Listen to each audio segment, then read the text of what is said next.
This is Craig Howgard with your Financial Issues Ag Update. Well, yesterday, corn seemed to be a tug of war between folks who fear we're seeing a drought developing and those who continue to expect a large crop and point to poor export demand. The weekly export sales report, which came out yesterday, was below the low end of the range of trade expectations at 14.1 million bushels. Bulls, on the other hand, are focusing on weather. On that front, it's certainly worth noting that the USDA dropped crop conditions by 4% in this week's report. And the last time corn ratings were dropped by 4 or more points in a single week was back in 2012. And of course, that year the crops were impacted by a severe drought. It's going to be pretty interesting to see how this year unfolds. In the overnight trade, we have spot futures trading up 1.5 pennies as I record this. Soybean prices were supported by Chinese rumors yesterday. The story making the rounds was that China had bought at least another 4 cargoes of U.S. soybeans. If true, we should see it confirmed in the next day or so. The weekly export sales report was nothing to write home about, coming in at the low end of expectations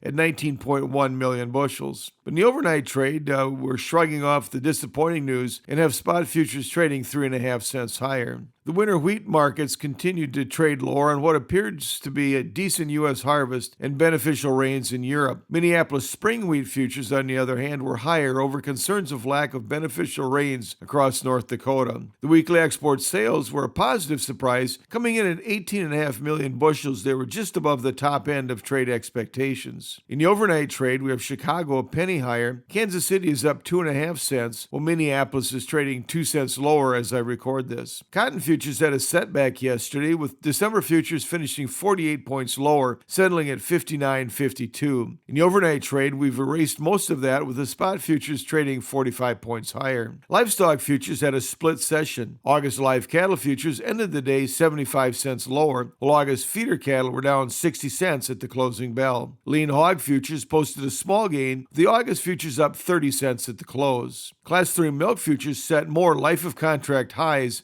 with the July futures closing up 65 points to settle at 20.44. The last time we had spot futures trading this high was back in the first week of December 2014, and we're up an additional 30 points in the overnight trade. Meat cutout values retreated once again. Choice box beef was $4.37 lower to close at $213.56. Select boxes were down $4 even as they settled at $204.08. And pork carcass cutout values lost ground as well, finishing down 46 cents, closing at $65.01 per hundredweight. This has been Craig Howgard with your Financial Issues Ag Update. We'll be right back with more financial issues after this.